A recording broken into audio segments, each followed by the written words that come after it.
How are you? I am fine. मेरे प्यारे बच्चों, आप लोग कैसे हैं? अच्छे हैं। चलिए आज हम आपको विज्ञान की कक्षा में आज हम लोग क्या पढ़ेंगे? पार्ट 8 जंतुओं की संरचना बताए, structure and function of animal. तो मेरे प्यारे बच्चों, तो आज हम लोग जंतुओं की संरचना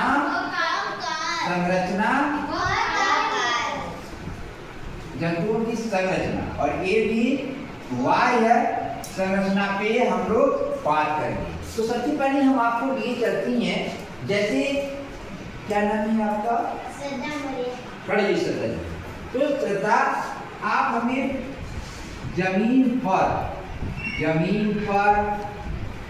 पाए जाने वाले एक जंतु का नाम बताइए। जमीन पर? हाँ, केचुआ, पसबेड। सृष्टि आप बताइए। सर हाथी। बस एक बताइए। हाथी। आप बताइए। हाँ, मनुष्य। वेरी गुड बेटिया। अच्छा रुक, अब ये तो जमीन पर पाए जाने वाले केचुआ, हाथी, मनुष्य और शेर भी जमीन पर पाया जाता है क्या? अच्छा, ढेर सारा। मेरे प्यारे बच्चों, तो जल में कौन कौन जंतु पाया जाता है? बताओ, जल में कौन कौन जंतु पाया जाता है जिसे आपने देखा है? Blue whale. जल में ब्लू व्हेल पाया जाता है। क्या नाम है आपका बेटा? हाँ, और जल में कौन सा पाया जाता है कोई बता दे, बताइए। कछुआ। और कछुआ का नाम और कुछ पाया जाता है क्या? बताइए। मछली जल के हाथ लगाओ, बाहर निकालो। अच्छा, और जल में कौन कौन पाया जाता है बताइए? मेढक। अच्छा, मेढक कैसा जंतु होता है बच्चों? उभयचर का मतलब ये है। तो मेरे प्यारे बच्चों, अच्छा, हवा में कौन कौन से जंतु रहते हैं? हवा में चिड़िया,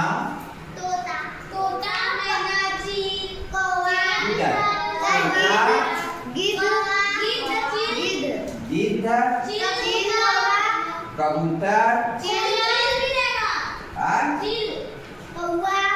रुक जा। तो मेरे प्यारे बच्चों, अभी हमने आपसे सवाल पूछा कि जमीन पे कौन कौन से जंतु पाए जाते हैं? केचुआ, हाथी, मनुष्य, शेर। जल में कौन है? ब्लू व्हेल, कछुआ, मछली, मेढक। हवा में कौन कौन? चिड़िया।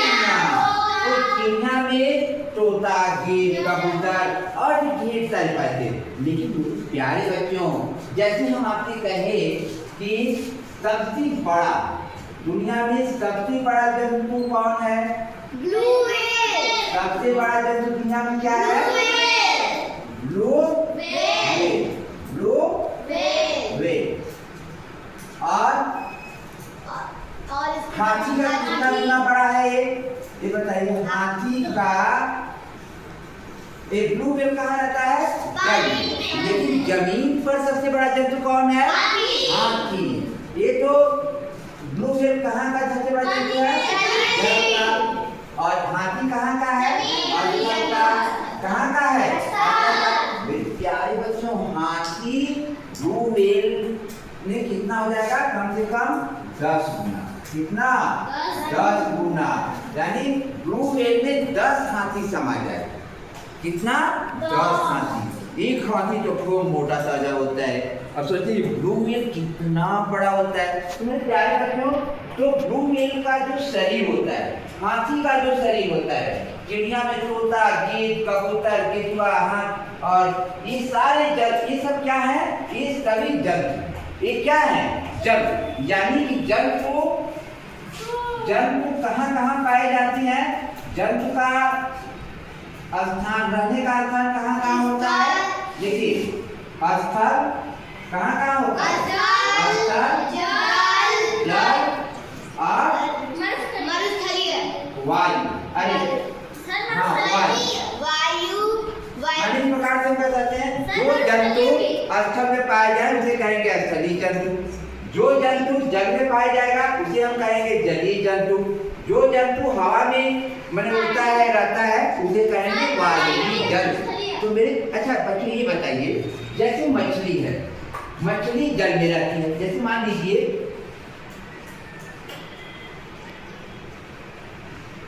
मछली है।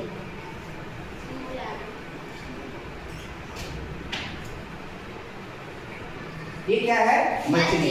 तो मछली का शरीर कैसा होता है? नाव के आकार का। कैसा होता है? नाव का। अब जैसे आपके श्रवण सर का आकार कैसा है? हम आदमी हैं, मनुष्य हैं, जैसे इनका आकार कैसा है? हम पुरुष हैं, पूजा में महिला हैं। आप मान लीजिए कोई बच्चियों में क्या है, वो बालक है, आप बालिका हैं, तो बालक ही तो पुरुष बनेगा, बालिका ही तो महिला बनेगी। तो मेरे प्यारे बच्चों, जब छोटा सा बच्चा होता है उसकी संरचना कैसी होती है शरीर, फिर धीरे धीरे बड़ा होता है, फिर उसका चेंज हो जाता है, लेकिन आँख, नाक, कान, पैर सब वही तो रहता है। तो मेरे प्यारे बच्चों देखो, पूरे संसार में पृथ्वी पर चाहे वो स्थल हो, चाहे जल हो, चाहे वायु हो, यहाँ पे सभी जंतुओं की एक अपनी बाह्य संरचना होती है, जिसके बाहरी संरचना को देख के हम कह सकते हैं कि यह हाथी है, यह तोता है, यह बकरी है, ये मछली है, ये आदमी है। जैसे श्रवण सर को देख करके कोई श्रवण सर ही न कहेगा कि सुशील सर का देंगे, क्योंकि आपको पता है हम आ रहे हैं, श्रद्धा को देखे कोई श्रद्धा ही कहेगा ना, कोई इनको आस्था पांडे तो नहीं कह देगा। तो मेरे प्यारे बच्चों, तो पूरी दुनिया में जो जंतुओं की बाह्य संरचना के आधार पे हम किसी भी जंतु को, चाहे वो स्थल पर रहने वाला हो, चाहे पानी में रहने वाला हो, चाहे हवा में रहने वाला हो, उसकी बाह्य संरचना को देख करके हम पहचान लेते हैं और बता देते हैं कि यह अमुक जंतु है। लेकिन मेरे प्यारे बच्चों, एक बहुत बड़ी मजेदार चीज है जो पानी में रहता है, माने जो हमारी आंखों से दिखाई पड़ता है वो तो ठीक है, लेकिन कुछ ऐसे जंतु होते हैं जल में या थल में जो हमें अपनी आंखों से नहीं दिखाई पड़ते। तो ऐसे जंतुओं को देखने के लिए हमें एक यंत्र की जरूरत होती है, जिसे हम कहते हैं सूक्ष्मदर्शी। क्या कहते हैं? सूक्ष्मदर्शी। अभी देखिए, सूक्ष्मदर्शी की खोज किसने किया है? जॉनसन एवं जॉनसन ने। आपके साइंस लैब में जो श्रवण सर ने बनाया था, आपको हमने माइक्रोस्कोप दिखाया है ना, है भी। चलिए ईश्वर से दुआ करिए कि आप वो लैब आपको मिल जाए, बस दुआ करेंगे मिल जाएगा, और जिस दिन मिल जाएगा मैं अपने सारे बच्चों को उधर बिठा करके सिखा दूँगा।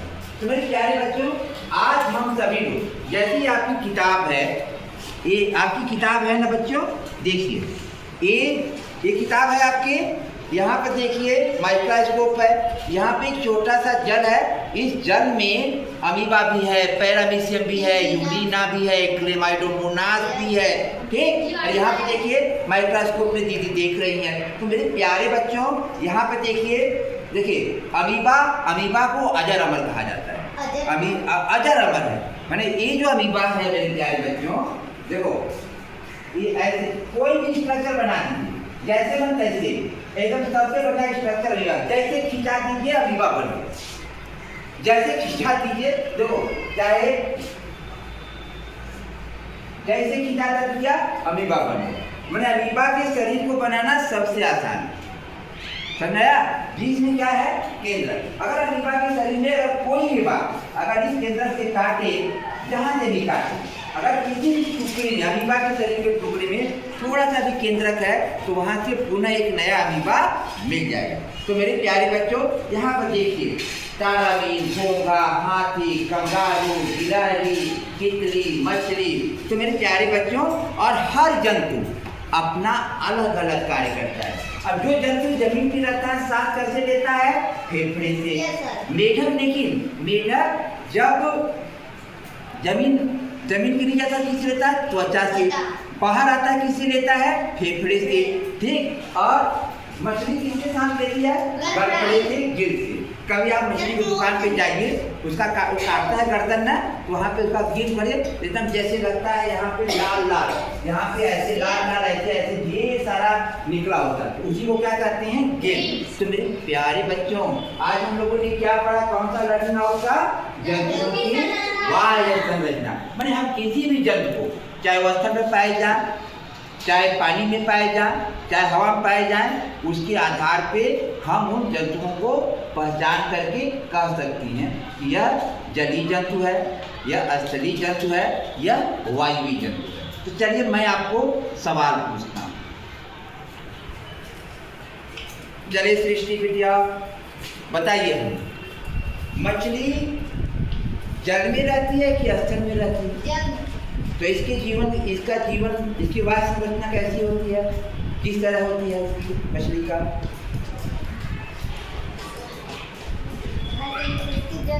नाव की तरह होती है ना मछली।